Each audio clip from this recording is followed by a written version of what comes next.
Hello guys, welcome to my YouTube channel. My name is Harjeet Kaur. हम कर रहे हैं इन्वायरमेंट की शंकर आईएएस की सीरीज़, जिसमें हमारा चैप्टर 4 एक्वेटिक इकोसिस्टम चल रहा है। इसमें हम हार्मफुल एल्गल ब्लूम्स तक कवर अप कर चुके हैं। वेटलैंड इकोसिस्टम हमने लास्ट वीडियो में भी डिस्कस करा था। इंडिया का जो वेटलैंड्स है वो हमारा रह गया था, जिसको हम आज डिस्कस करेंगे। तो आज हम शुरू करेंगे इंडियाज़ वेटलैंड से। इंडिया के अगर हम वेटलैंड्स की ही बात करें तो वेटलैंड्स हमारे लिए इकोलॉजिकली बहुत इंपॉर्टेंट हो जाते हैं। क्यों? क्योंकि वेटलैंड्स बहुत सारी बायोडाइवर्सिटी को सपोर्ट करते हैं, बहुत सारे लोगों को डायरेक्टली और इनडायरेक्टली सपोर्ट करते हैं, हमें स्टॉर्म से प्रोटेक्ट करते हैं, फ्लड कंट्रोल में हेल्प करते हैं, वाटर क्वालिटी इंप्रूव करते हैं, हमें फूड सप्लाई करते हैं, फाइबर एंड रॉ मटेरियल भी हमें वेटलैंड से मिलता है। इंडिया की बात करें तो इंडिया में टोटल 27,403 वेटलैंड्स है, जिसमें से 23,444 इनलैंड वेटलैंड्स है एंड 3,959 कोस्टल वेटलैंड्स में आता है। और इंडिया का, हमारी कंट्री का जो टोटल एरिया वेटलैंड्स ने ऑक्युपाई किया हुआ है वो है 18.4% एरिया। और ये जो 18.4% एरिया है, इसमें से जो 70% एरिया है वो है अंडर पैडी कल्टीवेशन। क्योंकि देखो, जो राइस की कल्टीवेशन होती है उसके लिए भी स्टैंडिंग वाटर चाहिए होता है, तो वो भी एक तरह का टेम्परेरी वेटलैंड बन जाता है, राइट। तो 1985-86 में वेटलैंड्स की कंजर्वेशन के लिए एक प्रोग्राम शुरू किया गया था नेशनल लेवल पे, जिसका नाम था नेशनल वेटलैंड कंजर्वेशन प्रोग्राम। इसका एम क्या था? इसका एम था वेटलैंड्स को कंजर्व करना, उनको डिग्रेडेशन से रोकना। जो हमारे पास वेटलैंड्स है उन वेटलैंड्स की डिग्रेडेशन को रोकना और उन वेटलैंड्स को वाइजली यूज करना, सो दैट कि जो लोकल कम्युनिटीज है वो इन वेटलैंड से बेनिफिट ले सकें। इसके कुछ ऑब्जेक्टिव्स थे। ऑब्जेक्टिव्स क्या थे? इसमें पॉलिसी गाइडलाइंस इशू करी गई थी। किसके लिए? वेटलैंड्स की कंजर्वेशन के लिए, वेटलैंड्स की मैनेजमेंट के लिए। इसके अलावा फाइनेंशियल असिस्टेंस भी प्रोवाइड करी गई थी वेटलैंड्स की कंजर्वेशन के लिए, जितनी भी हमारे यहाँ पे आइडेंटिफाइड वेटलैंड्स है उनकी कंजर्वेशन के लिए।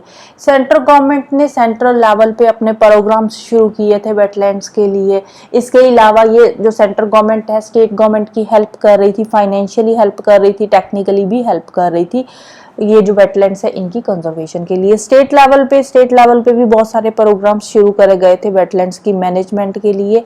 और ये जो प्रोग्राम है नेशनल वेटलैंड कंजर्वेशन प्रोग्राम, इसको स्टेट लेवल पे इम्प्लीमेंट करने के लिए, राइट।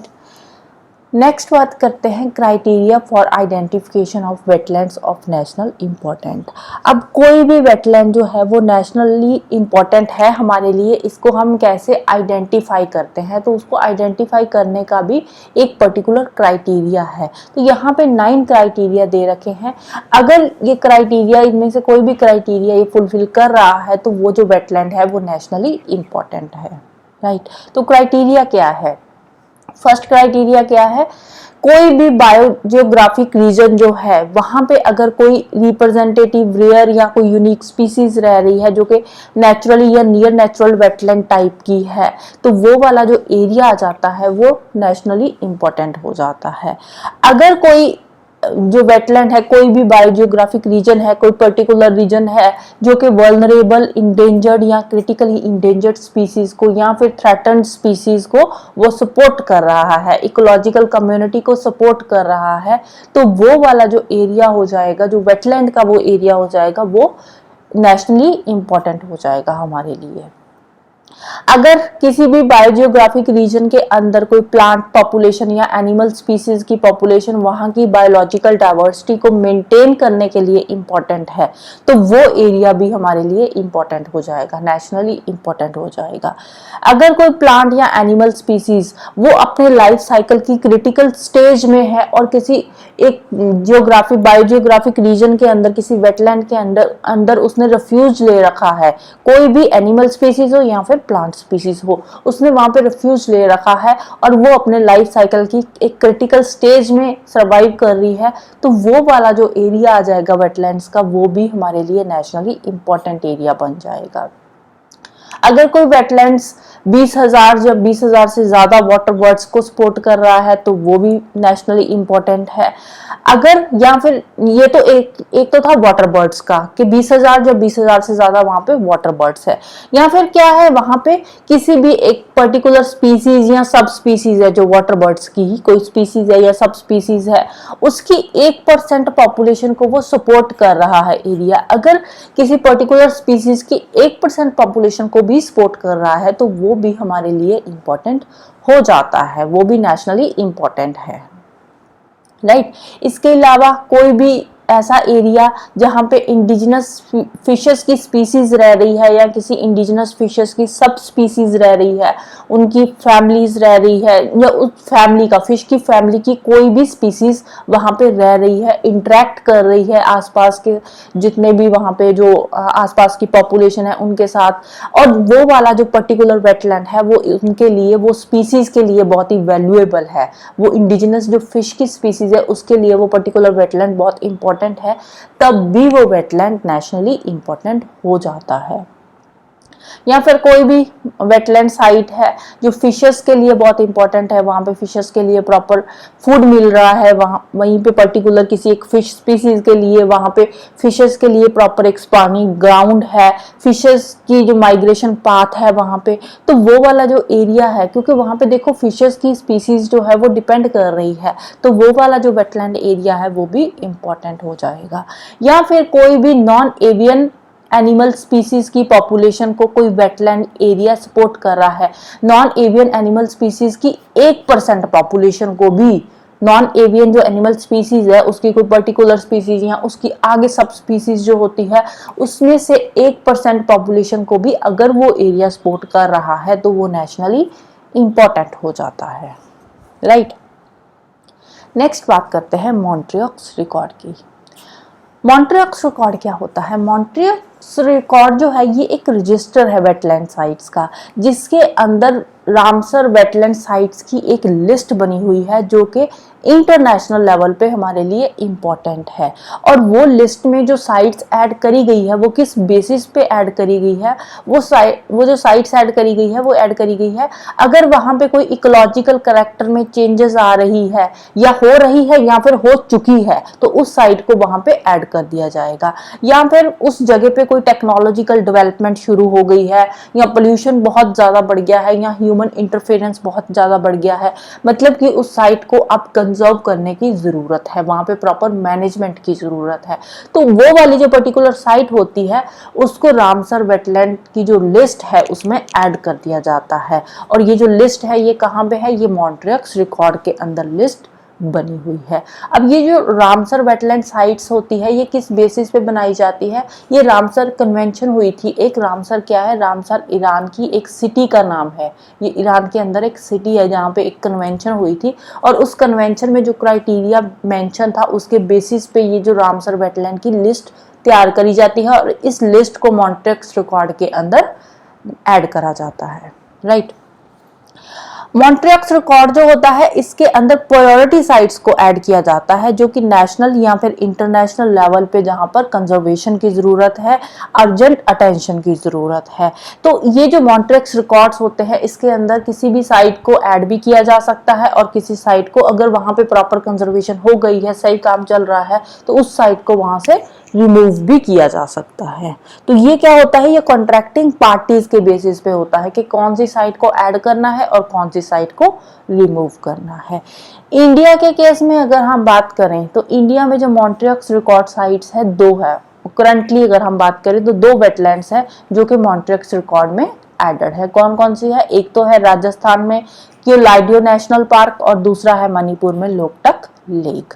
इससे पहले 1993 की बात करें, 1993 में चिलिका लेक जो ओडिशा में है उसको मॉन्ट्रियक्स रिकॉर्ड साइट में ऐड किया गया था, लेकिन बाद में 2002 में इसको रिमूव कर दिया गया था। 2002 में इसको मॉन्ट्रियक्स रिकॉर्ड साइट से रिमूव कर दिया गया था। अब इसको ऐड क्यों किया गया था चिलिका लेक को? चिलिका लेक को ऐड किया गया था क्योंकि जो इसका माउथ था ना चिलिका लेक का वो बिल्कुल चोक हो गया था, इतना ज्यादा पोल्यूशन बढ़ गया था इस लेक में। तो अब वहां पे अर्जेंट कंजर्वेशन की जरूरत थी, इसीलिए चिलिका लेक को मॉन्ट्रियक्स रिकॉर्ड साइट में ऐड कर दिया गया।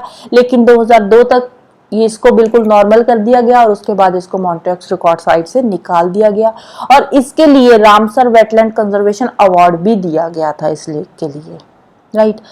ऊपर बात करते हैं लॉकटक लेक की। लॉकटक लेक की बात करें मणिपुर में है, इसको भी 1993 में ऐड किया गया था मॉन्ट्रियक्स रिकॉर्ड साइट के अंदर। इसको क्यों ऐड किया गया था? क्योंकि यहाँ पे बहुत सारी इकोलॉजिकल प्रॉब्लम्स आ गई थी, डिफॉरेस्टेशन यहाँ पे बहुत हो रहा था। इसके अलावा यहाँ पे पोल्यूशन बहुत ज्यादा बढ़ गया था, लोकटक लेक के अंदर पोल्यूशन बहुत था।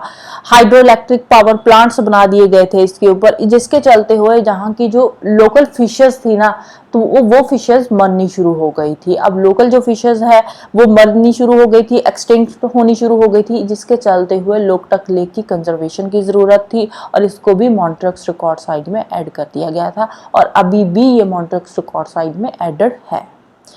फिर बात करते हैं केओलाडियो नेशनल पार्क की। केओलाडियो नेशनल पार्क राजस्थान में है और इसको मॉन्ट्रियक्स रिकॉर्ड साइट में 1990 में ऐड किया गया था। इसको क्यों ऐड किया गया था? क्योंकि यहाँ पे वाटर शॉर्टेज आ गई थी और अनबैलेंस्ड ग्रेजिंग रिजीम बहुत ज्यादा हो रहा था, जिसके चलते हुए केओलाडियो नेशनल पार्क को भी मॉन्ट्रियक्स रिकॉर्ड साइट में ऐड कर दिया गया था, राइट। नेक्स्ट चलते हैं the floating treatment wetland in Neknampur lake. Neknampur lake कहाँ पे है? नेकनामपुर लेक है हैदराबाद में, राइट। ये लेक है हैदराबाद में और इस लेक के ऊपर बनाया गया था द फ्लोटिंग ट्रीटमेंट वेटलैंड्स। अब ये होता क्या है? FTW क्या है? फ्लोटिंग ट्रीटमेंट वेटलैंड क्या चीज है? ये एक मैकेनिज्म है जिसमें सॉइललेस हाइड्रोपोनिक्स मेथड यूज किया जाता है, मतलब कि सॉइल को बिना यूज किए जहाँ पे प्लांट्स ग्रो किए जाते हैं और ये जो प्लांट्स ग्रो किए जाते हैं वो सिर्फ और सिर्फ सनलाइट और वाटर यूज करके ही ग्रो किए जाते हैं। यहाँ पे सॉइल की जरूरत नहीं होती। वैसे बेसिकली अगर हम प्लांट्स ग्रो करते हैं तो वो सॉइल के अंदर ग्रो होते हैं, लेकिन ये जो फ्लोटिंग ट्रीटमेंट वेटलैंड है, यहाँ पे जो प्लांट्स ग्रो किए जाते हैं ना, ये पानी के ऊपर ही प्लांट्स ग्रो किए जाते हैं यूजिंग सनलाइट। तो जो पानी होता है, पानी के ऊपर एक बेस बनाया जाता है और ये जो बेस के बॉटम पे छोटे छोटे पोर्स बनाए जाते हैं और उन पोर्स के थ्रू ये जो प्लांट्स की रूट्स होती है ना, वो पानी में से न्यूट्रिएंट्स लेती है और उन न्यूट्रिएंट्स को प्लांट्स के बाकी पार्ट्स तक भेजती है। और ये जो सारा प्रोसेस होता है, ये बायोलॉजिकल अपटेक प्रोसेस के थ्रू जो प्रोसेस जो है सारा किया जाता है। और इसमें जो रूट सिस्टम होता है इन प्लांट्स का, ये जो प्लांट्स ग्रो होते हैं यहाँ पे पानी में, तो इन प्लांट्स का जो रूट सिस्टम है वो जो सेडिमेंट्स होते हैं पानी के अंदर या कंटेमिनेंट्स होते हैं उनको फिल्टर कर देती है। इवन के पानी के अंदर जो केमिकल कंटेंट होता है उसको भी ये कम करने में हेल्प करते हैं। देखने को ये कुछ इस तरह का लगता है फ्लोटिंग वाटर ट्रीटमेंट। तो पानी के ऊपर ही यहाँ पे एक बेस बनाकर उसके ऊपर प्लांट्स ग्रो किए जा रहे हैं। एक फ्लोटिंग मैट है यहाँ पे, तो इसके अंदर पोर्स होते हैं और इसके ऊपर प्लांट्स ग्रो कर रहे हैं और प्लांट्स की जो रूट्स है ये पानी के ऊपर ही तैर रही है, फ्लोट कर रही है पानी के ऊपर। और ये जो रूट्स है, रूट्स क्या करती है? पानी में से न्यूट्रिएंट्स लेती है प्लांट की ग्रोथ के लिए और पानी के अंदर जितने भी कंटेमिनेंट्स होते हैं, सेडिमेंट्स होते हैं, तो इसको खत्म करते हैं और पानी के अंदर जितने भी केमिकल्स होते हैं इसको भी कम करने में हेल्प करते हैं, right. So this is all about today. Next हम डिस्कस करेंगे एस्चुरी इकोसिस्टम। तो जाने से पहले वीडियो को लाइक कर देना, शेयर कर देना और चैनल को सब्सक्राइब कर लेना। Thank you, bye bye and have a nice day.